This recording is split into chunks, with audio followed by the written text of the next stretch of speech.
Mi nombre es Cesaria Ruiz de Esparza y Dávalos. Para ustedes, Madre Cesarita, fundadora de la Congregación de las Hijas de María del Señor San José, hoy Hermanas Josefinas. Nací el 27 de agosto de 1829 en la ciudad de Aguascalientes. Mis padres fueron el licenciado José María Ruiz de Esparza y Peredo y la señora Bruna Dávalos Rincón Gallardo. El primer milagro que obtuve de Dios fue al nacer, pues nací casi sofocada y fueron necesarios muchos remedios y solícitos cuidados para conservar mi vida. Además de ser sietemesina, fui creciendo débil y por ende comencé a caminar a los 3 años. Doy gracias a Dios por los beneficios que me ha dado, especialmente por los padres tan buenos que me enseñaron el camino de la ley de Dios, unos hermanos muy respetuosos y cristianos.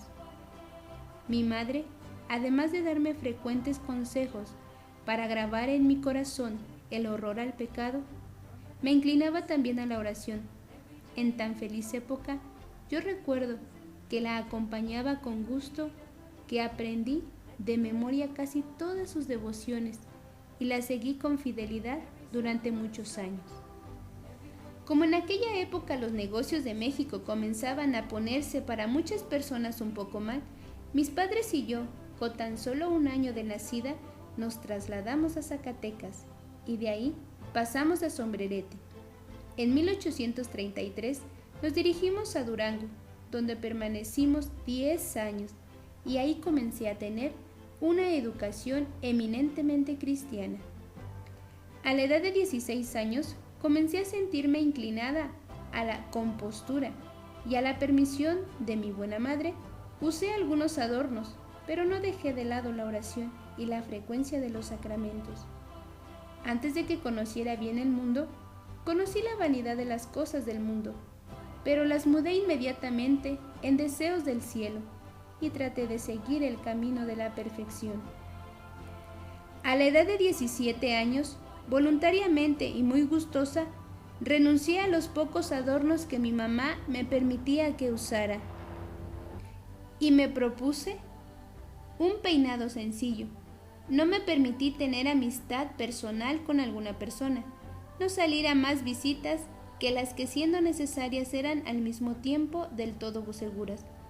Por otra parte, mi madre, con toda política y con la más exquisita prudencia, evitaba las visitas de los hombres y de personas que pudieran de algún modo perjudicar a mí y a mis hermanas.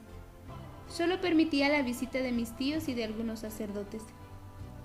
Era tanta mi inocencia que en una ocasión, por una mirada tan casual como inocente, supe por primera vez lo que deseaba haber siempre ignorado. Y no obstante, de haber sido sin culpa de mi parte, fue uno de los pecados que lloré casi toda mi vida. Estaba yo en la iglesia esperando que el padre saliese a predicar y sin preverlo se fijaron mis ojos. Pero fue tan momentánea la vista que ni siquiera hubo ocasión para que viniera a mi mente ese pensamiento no casto que me afligió y me ha hecho tanto sufrir los días de mi vida. A los 18 años comencé a sentir muy ardientes deseos de consagrarme a Dios. Me entregué especialmente al ejercicio de la oración mental, procurando imitar el espíritu de San Francisco de Sales, porque veo en ese santo la verdadera virtud, practicable no solo en el claustro, sino en medio del mundo.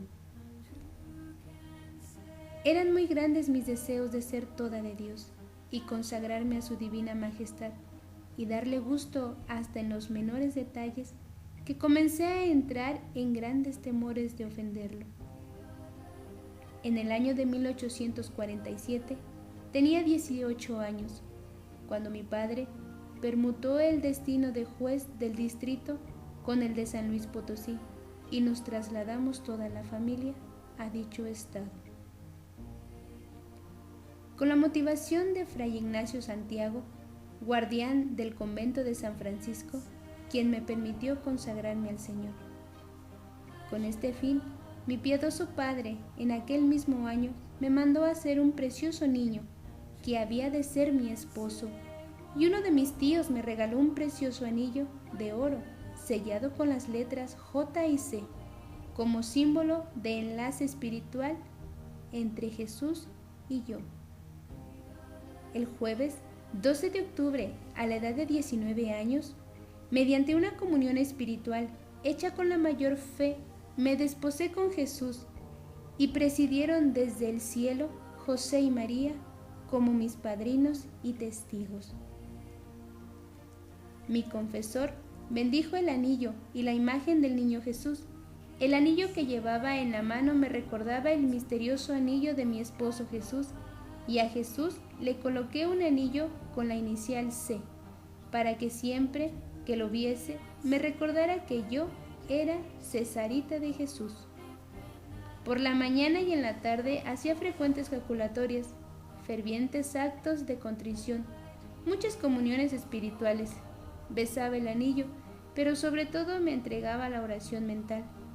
Supe dividir los quehaceres de Marta con la contemplación de María. Toda la Navidad pasaba en oración y en la mayor soledad, a fin de lograr por este medio que el divino infantillo naciera especialmente en mi corazón y que se verificara más pronto de ser toda de Jesús. Una de mis principales devociones era el rezar el Santísimo Rosario y el ejercicio del Vía Crucis. San Luis Gonzaga, Gertrudis, Santa Teresa de Jesús son tres santos que les tenía una particular devoción y los honraba de un modo muy especial en sus festividades. Pero el centro de mi devoción eran las sagradas personas de Jesús, María y José. A ellas consagraba todas las oraciones vocales y procuraba conocer algo de los divinos misterios de la familia de Nazaret. Desde entonces comencé a amar de un modo especialísimo al Santísimo Patriarca. Rezaba los salmos penitenciales, graduales también, cuando estaba muy afligida por mis pecados que cometía con frecuencia, porque soy muy miserable y porque el amor propio y la soberbia siempre hacían de las suyas. Creí que la devoción al Señor San José había de ser tan real, tan práctica, tan fervorosa, tan devota, tan llena de amor y confianza, que consideraba un deber procurar no separar nunca a su virginal esposa María. Teniendo yo la edad de 26 años, perdí a mi buena y piadosa madre, a quien amaba tanto, pues había conservado mi inocencia. En 1856, siendo yo huérfana, mi padre dijo a mis hermanos, hermanas y un primo que debían someterse a mi dirección, aunque no fuera la mayor. En esta época también comencé a unir la acción con la contemplación, en medio de mi unión con Dios y con el mundo, viendo que la malicia parecía entrar por las puertas de mi casa. En ese mismo tiempo se casó mi hermana, mi hermano y mi padre. Repartimos los bienes entre mis hermanos y mi padre.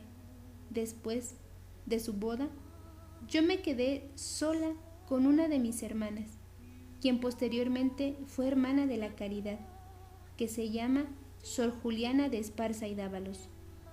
El 22 de abril salimos rumbo a México, conducidas, acompañadas y protegidas por mi tía la señora Teresa Pimentel, con el fin de ser concepcionista. Pero nuevas dificultades me lo impidieron, así que regresamos a San Luis porque recibí una carta de mi familia.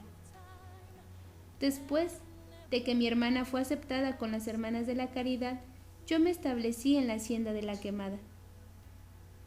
A pesar de mis devociones, no pude tener el espíritu de recogimiento que yo deseaba, porque mi imaginación estaba ocupada con recuerdos muy tristes de los acontecimientos que en 2 años hubo en mi familia y que no hay por qué referirlos.